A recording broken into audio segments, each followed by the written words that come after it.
It started with a knock on the front door that echoed through the quiet hallway, sharp enough to pull me away from the soft hum of the TV. My sister, Leah, shouted from upstairs that she was still getting ready, so I was the one who opened it. Standing there, in the cool shade of the porch, was Emily, her best friend since middle school. She was holding an overnight bag, her hair a little messy from the wind outside, eyes sparkling like she'd been laughing before she got here. I'd seen her before, of course. She'd been over for birthdays, study nights, and summer pool parties. But something about her standing there, just the two of us, felt different. I told myself I was imagining it, that I was just caught off guard. Still, my chest tightened in a way I couldn't explain. She smiled, the kind of smile that slips under your skin before you have time to defend yourself.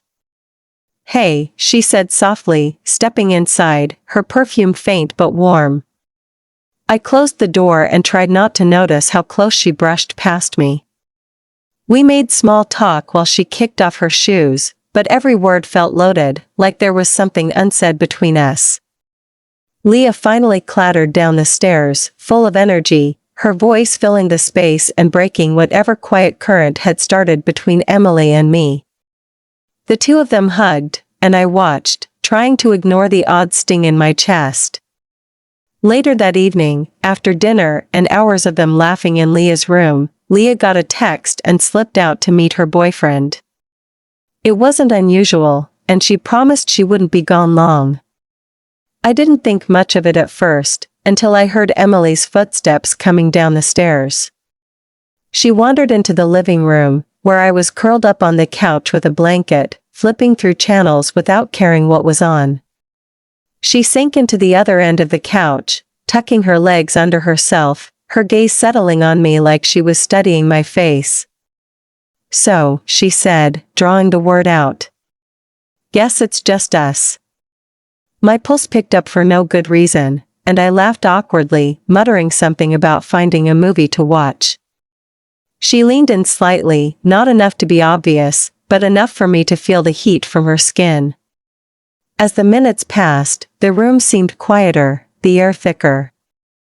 I noticed the way she bit her lip when she was thinking, the way her hair fell into her face and she brushed it back slowly, almost deliberately.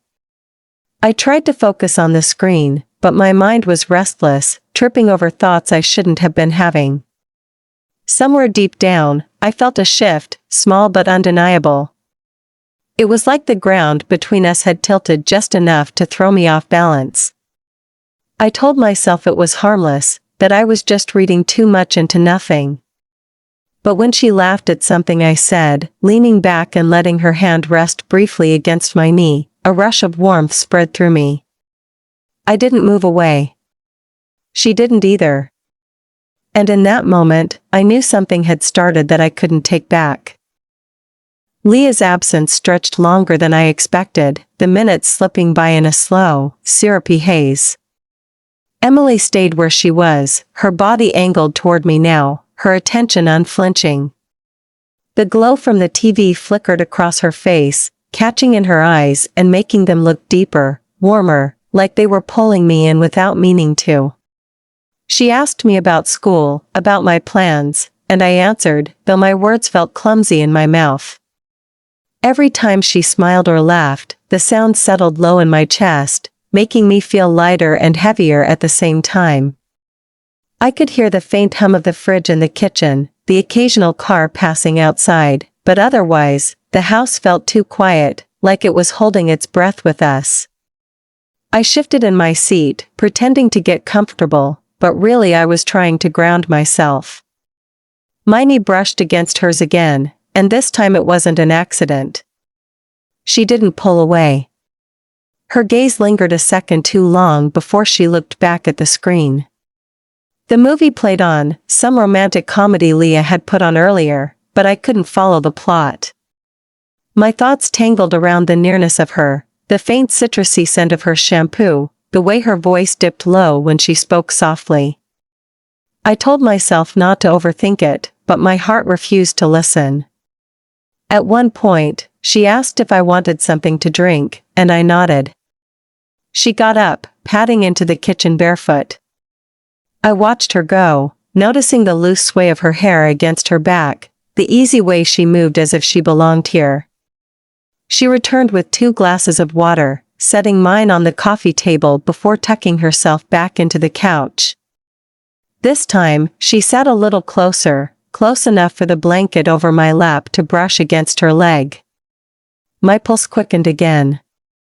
We talked about little things, music, movies, mutual friends, but there was an undercurrent to it all, like each word was a thread pulling us closer together.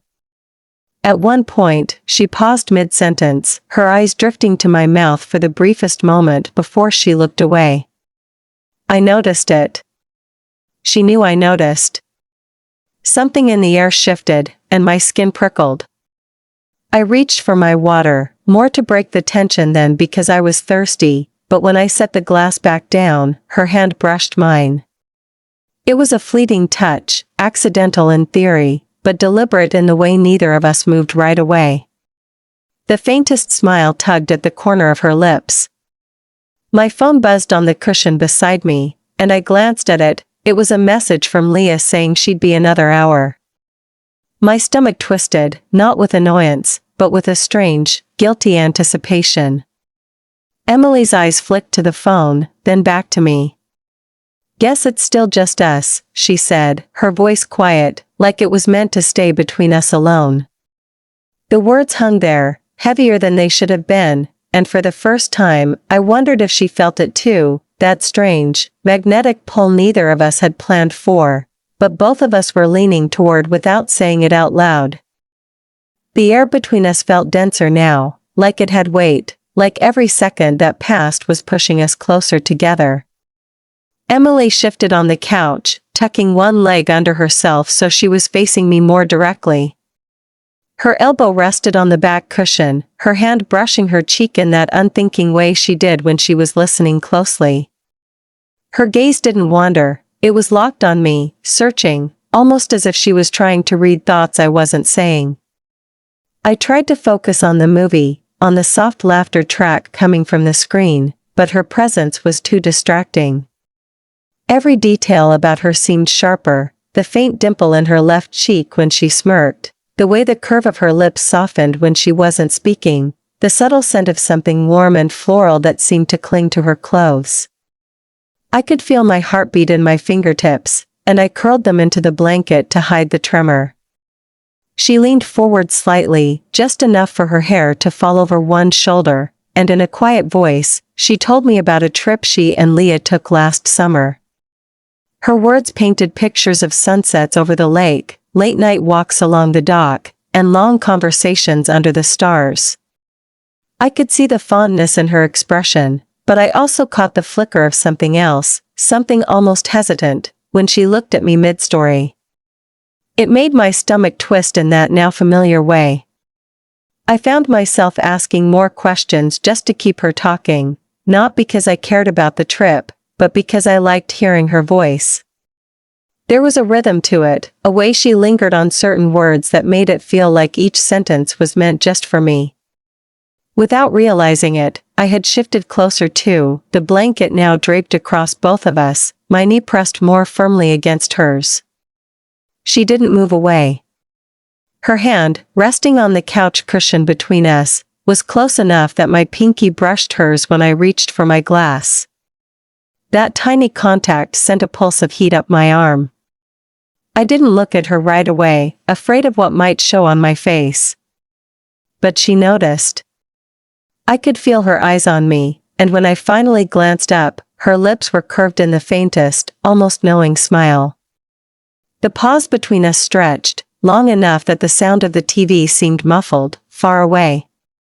It was like the world outside the living room didn't exist. I swallowed hard, breaking eye contact, but I could still feel her attention like a hand resting against my skin.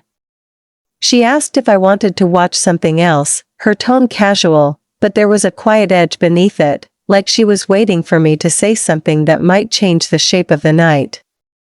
I mumbled something about not minding whatever she chose, and she reached for the remote, leaning across me to grab it from the armrest. Her arm brushed against my side, her hair grazing my shoulder, and I froze, not because I was uncomfortable, but because the closeness was almost overwhelming.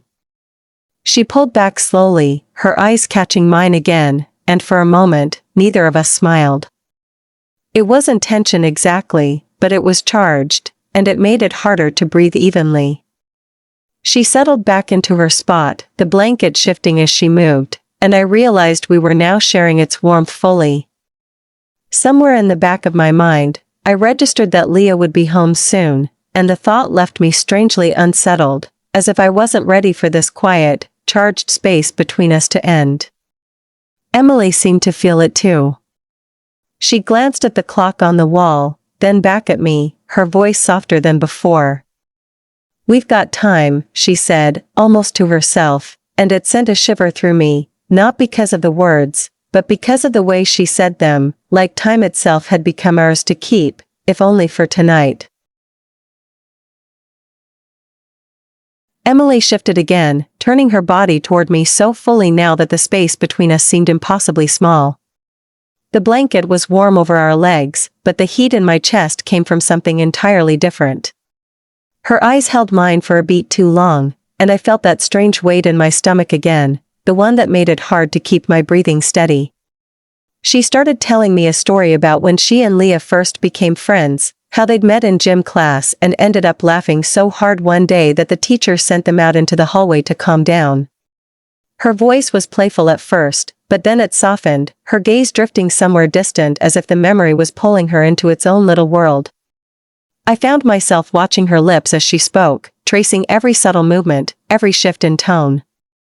The way she laughed at her own words wasn't just charming, it was disarming. I was letting my guard down without even realizing it. My hand rested near hers, and I could feel the warmth radiating from her skin even though we weren't touching. She noticed, I could tell. Her fingers twitched just slightly, like she was considering something, and then she reached for her glass on the coffee table. The back of her hand brushed mine in the process, light as air but enough to make my breath hitch. She took a sip of water, set it back down, and then didn't move away. Instead, she kept her hand close, close enough that I could have taken it if I'd dared. But daring felt dangerous. And yet, not daring felt worse. We started talking about random things, favorite songs, foods we hated, childhood memories, but every topic seemed to lead us closer to the parts of ourselves we didn't usually share. She told me about a fight she'd had with her parents last year, about feeling misunderstood, about wishing she could just be somewhere that felt like hers. Her voice wavered when she said it, and without thinking, I shifted toward her. My knee pressed against hers more firmly, and this time, I didn't pretend it was accidental. She didn't move away. Instead, her eyes met mine again, holding me in that steady, unblinking way that made everything else fade. There was a pause, long, heavy, almost fragile, before she smiled, small and sincere, like she knew I understood without her having to explain more. I wanted to ask her 100 questions, to keep her talking, but I also didn't want to break the moment. She reached down to adjust the blanket, her hand brushing my thigh in the process. It was quick, almost casual, but the warmth of her touch lingered long after. The house creaked in the quiet, a sound that reminded me Leah could walk in at any second, but somehow that only made the moment sharper, more intense. We both knew time was moving, and yet neither of us made a move to pull away. She leaned back against the couch, her shoulder almost touching mine now, and let out a soft breath, like she'd been holding it for too long. The sound of it made my chest ache. I could feel my pulse in my ears, in my fingertips, in every place where our bodies nearly met. I didn't know where this was going, or if we'd even talk about it later, but I knew something had shifted again, deeper this time, more certain. And as the minutes passed, the quiet between us stopped feeling like a gap to fill. It felt like its own kind of conversation, one neither of us wanted to end. I told her more than I meant to, the words spilling out easier than they should have, and instead of pulling back, she leaned in, her expression soft, her eyes searching mine like she was memorizing every detail. There was a comfort in her presence that made me want to keep going, to keep handing her little pieces of myself in the quiet. At one point, she rested her elbow on the back of the couch and leaned her head into her hand, smiling faintly as she listened. That smile didn't feel casual, it felt like she was telling me something without speaking, and my chest tightened at the thought. The blanket shifted as she moved, and her leg pressed fully against mine now, not in the subtle, testing way it had before, but in a way that felt deliberate, like she was closing the last inches of space. I noticed how her breath would sometimes catch, almost in sync with mine, when the silence between us stretched just a little too long. She reached for her water again, her fingers grazing my knee this time instead of my hand, and I felt a rush of heat flood through me so suddenly I had to look away for a second. But when I glanced back, her gaze was still locked on me, steady, open, and almost daring. A question sat there in the air, unspoken but heavy, and I knew she was waiting to see if I'd answer it without words. Leah's absence, once something I hardly noticed, now felt like the thin thread holding this moment in place. The possibility that she could walk through the door at any time made everything sharper, like each second we had was something rare and fragile. Emily seemed to feel it too, her eyes kept flicking briefly toward the hallway, then back to me, as if to confirm we were still alone. My heart beat faster every time her gaze returned. She started talking about how sometimes the people you least expect become the ones you can't stop thinking about, her voice quiet, almost hesitant, and I didn't need her to say more to know what she meant. My throat felt tight, but I managed to tell her I understood, my voice lower than I intended. That was when she let out the smallest, almost nervous laugh and brushed a stray strand of hair from her face. The movement drew my eyes to her hand, and when she let it drop to her lap, I reached over without fully thinking and let my fingertips brush against hers. She didn't pull back. In fact, she turned her hand over, just enough for my fingers to slip into her palm. We didn't look away from each other, not even once. The moment was electric, fragile, and endless all at once, the kind of moment that changes things even if nothing else happens. I knew I should let go, that maybe I was crossing a line I couldn't uncross, but the truth was, I didn't want to. And from the way her fingers tightened ever so slightly around mine, I could tell she didn't either. Her hand was warm against mine, the kind of warmth that seeped past skin and settled somewhere deeper, somewhere I didn't want to think about too hard because if I did, I might not be able to let go. The house around us felt impossibly still, like it was holding its breath, like the walls themselves knew something was happening that shouldn't be interrupted. Emily's eyes flicked down to where our hands touched, and when she looked back at me, there was a softness there that made my chest ache. It wasn't just affection. It was curiosity, maybe even recognition, as if she saw something in me she hadn't allowed herself to look for before. Neither of us spoke for a long moment, and in that silence, my pulse became deafening in my ears. My thumb brushed lightly over the side of her hand, a small movement that felt much bigger than it was. She didn't move away. If anything, she leaned a little closer, so close I could see the faint pattern of freckles across the bridge of her nose, the tiny catch in her breath when I didn't break eye contact. The light from the TV cast a soft glow on her face, highlighting the gentle curve of her cheek and the faint pink that had risen there. I couldn't tell if it was from the warmth of the blanket or something else entirely. She started to say something, my name first, quiet, almost hesitant, but the rest of the sentence never came. Instead, she glanced toward the hallway again, listening for any sound that might mean Leah was back. When nothing came, her shoulders relaxed, but only slightly. The tension wasn't gone. It was still there, coiled between us, humming under the surface. She told me, in a voice so low it almost didn't carry over the faint noise from the TV, that she'd never thought she'd feel this way about someone she'd known for so long. Her fingers tightened around mine as she said it, and my stomach twisted into a knot of something both terrifying and thrilling. I wanted to ask her what she meant exactly, but I already knew.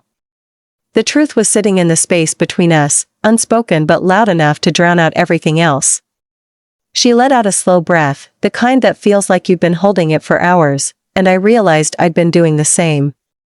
My free hand, almost without my permission, rested lightly on the edge of the blanket near her thigh. She didn't flinch. In fact, she shifted just enough that the blanket slid further over her legs and brushed against mine. The movement was subtle, but it made my whole body feel more aware, more awake. I noticed the way her gaze dropped briefly to my mouth before flicking back to my eyes, and it sent a shiver straight through me. The air between us seemed heavier now, every breath charged with the possibility of what could happen if neither of us stopped. My thoughts tangled with questions, what this meant for her, for me, for Leah, but they were quiet compared to the pull I felt in that moment. She tilted her head slightly, like she was weighing whether to close the gap between us. My heart was beating so hard I was sure she could feel it from where she sat. The sound of it filled my head, drowning out everything except the fact that she was here, her hand in mine, her body close enough that I could feel the warmth radiating from her. And for the first time that night, I stopped wondering if it was wrong and started wondering how it would feel if I didn't let go. Her hand stayed in mine, fingers loosely threaded but with a weight to the hold that felt deliberate, like she was anchoring herself there as much as I was. The TV had gone quiet, the credits rolling over some movie neither of us had been watching, yet neither of us moved to grab the remote. Emily's gaze lingered on me in a way that felt unguarded now, like whatever she'd been holding back earlier had slipped just enough for me to see more. My pulse was still uneven, and every breath felt like I was pulling in more than just air. It was the weight of the moment, the unspoken understanding, the way her presence filled every inch around me. She shifted slightly, her knee pressing more firmly against mine under the blanket, and I felt the slow, deliberate press of her thumb tracing the side of my hand. It wasn't a big gesture, but it sent a rush through me all the same, quiet and deep, curling low in my stomach. I wanted to ask her what she was thinking, but I didn't have to. The way she looked at me told me enough, that she was aware of the same invisible line between us and was wondering what would happen if we crossed it. Her voice came low, almost hesitant, when she told me she'd always felt comfortable here, in our house, but tonight it felt different. She didn't explain the word, just left it there between us, hanging like a thread waiting to be pulled. I nodded because I understood exactly what she meant. The difference was sitting in the space between our knees, in the way our hands fit together like they had been meant to for longer than either of us had admitted. Somewhere down the street, a car door slammed, and the sound jolted me back into remembering Leah could return at any moment. Emily's eyes flicked toward the door too, her fingers tightening slightly on mine, as if to hold the moment in place a little longer. She let out a small laugh then, soft and almost nervous, but the sound didn't break the tension, it made it sharper, sweeter somehow. Her other hand came up, brushing a loose strand of hair from her face, and then her fingertips lingered just near her lips for a second before dropping back into her lap. I found myself leaning in, not much, just enough that I could catch the faint scent of her shampoo again, warm and clean with a hint of citrus. My chest felt tight, not in a painful way, but in the way you feel when you're balancing on the edge of a choice you can't undo. She didn't move back. If anything, she mirrored me, closing that tiny space until I could see the faintest tremor in her breath. The moment stretched so thin it felt like it could snap at the slightest sound, and still, neither of us broke it. Her fingers flexed once against mine, and when her gaze dropped to my mouth for just a heartbeat too long, I felt the world tilt, just slightly, like everything that had led to this night had been building to this exact second. Somewhere in my mind, I thought of Leah again, how she trusted Emily, how she'd never expect to walk in and see her best friend sitting this close to her sister, but the thought didn't have the strength to pull me away. All I could think about was how close Emily was now, and how impossibly hard it would be to pretend none of this had happened once the night was over. The faint sound of footsteps outside made both of us freeze, our fingers still laced together under the blanket. For a second, neither of us breathed. Then the sound faded, just someone passing by on the sidewalk, and the air in my lungs returned in a slow, shaky exhale. Emily's shoulders loosened, but her hand didn't leave mine. If anything, she held tighter, as though the brief scare had reminded her that what we had in this moment was fragile and fleeting. Her eyes searched mine again, and I could see the hesitation there, the war between wanting to stay in this charged stillness and knowing the weight of what it meant. My heart was pounding in a rhythm that made it hard to think clearly, but some part of me knew we had already crossed a point where going back would be impossible. She leaned in the smallest fraction, and it felt like the entire room tilted toward her. The warmth from her skin, the sound of her steady breathing, the faint curve of a smile that didn't reach her eyes, it all pressed into me until I could barely tell where I ended and she began. Then, slowly, she let our hands untangle, her fingertips grazing my palm as if memorizing it before pulling away. The loss of that warmth was sharp. She leaned back against the couch, a faint sigh escaping her lips, but her gaze didn't wander. It stayed on me, heavy and unreadable. Somewhere in the quiet, we both understood that Leah could be home any second, and with her, the reality we had been holding off all night. Emily reached for her glass, took a slow sip, then set it down with deliberate care. Her voice came soft, almost too quiet to hear, when she said, "We'll figure it out." It wasn't a promise and it wasn't an apology, it was something in between, something that made my chest ache because I didn't know if figure it out meant finding a way forward or finding a way to forget. The sound of a key in the lock sent a shock through us both. We sat up a little straighter, the blanket shifting so that the space between us widened just enough to look harmless. When Leah stepped inside, calling out a cheerful hello, Emily greeted her with the same easy warmth she'd always had. No one would have guessed what had happened, or almost happened, in the quiet of the living room. But I knew. And from the way Emily's eyes met mine for the briefest moment when Leah wasn't looking, I knew she did too. Later, when I was alone in my room, the echo of her touch still lingered on my skin, and my mind replayed every glance, every pause, every unspoken word. I didn't know where it would lead us, or if it would lead us anywhere at all. All I knew was that something had changed, something I couldn't put back the way it was before. And if you've ever found yourself caught in that moment, right at the edge of something that could break you or make you, you know how it feels to lie awake at night, wondering if the risk would be worth it. If you've made it this far into my story, maybe you know that feeling too. So tell me, would you take that step, even if it meant everything might never be the same again? If this story touched something deep inside you, don't forget to like, share, and subscribe for more heartfelt LGBTQ+ love stories. Drop your thoughts in the comments. I'd love to know how you felt during that moment when everything changed. Your support keeps these stories alive and helps them reach more people who need to hear them.